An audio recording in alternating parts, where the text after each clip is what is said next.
Hello everyone, আমরা এখন যাব চাকলা ঘুরতে। আমি আমার ছেলে, এই দেখো আমার ছেলে রেডি হয়েছে।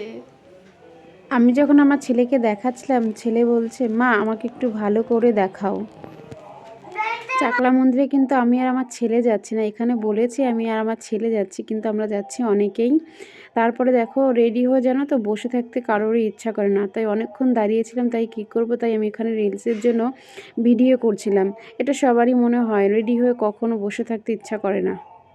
তারপর উঠে পড়েছি টোটোতে উঠে আমি সবাইকে জিজ্ঞাসা করছিলাম কে কতবার চাকলা গেছে। তা সবাই বলছিল আমি অনেকবার গিয়েছি।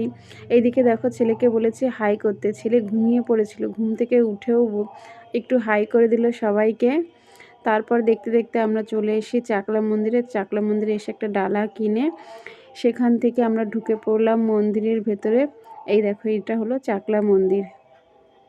এখানে যতবারই আসি না কেন বারবার আসতে মন চায়। জানো তো আমি এই চাকলা মন্দিরে অনেকবার এসেছি, এবার দিয়ে মনে হয় নয় নয় করে 10-15 বার হবে।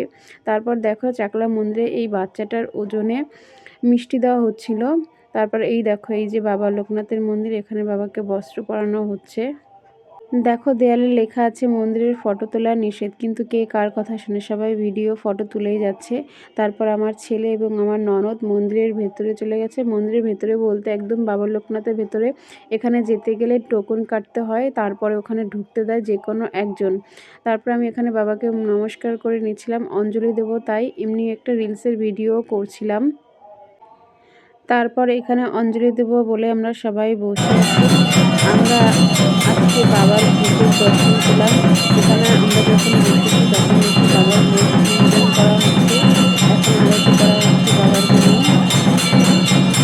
আজ মন্দিরে ভালোই ভিড় ছিল, মন্দিরে তো অনেকটাই ভিড় ছিল, সবাই অঞ্জলির জন্য দাঁড়িয়ে আসছিল। তারপরে অনেকটা দেরি হয়ে গেছে অঞ্জলির টাইমটা। তারপর অঞ্জলি টাইমটা দিয়ে বাবাকে আলাদা করছিল, আমরা সেগুলো দেখছিলাম। অঞ্জলি হয়ে যাওয়ার পর আরতি করার পর আমরা চলে গেছিলাম রাজভোগ খেতে।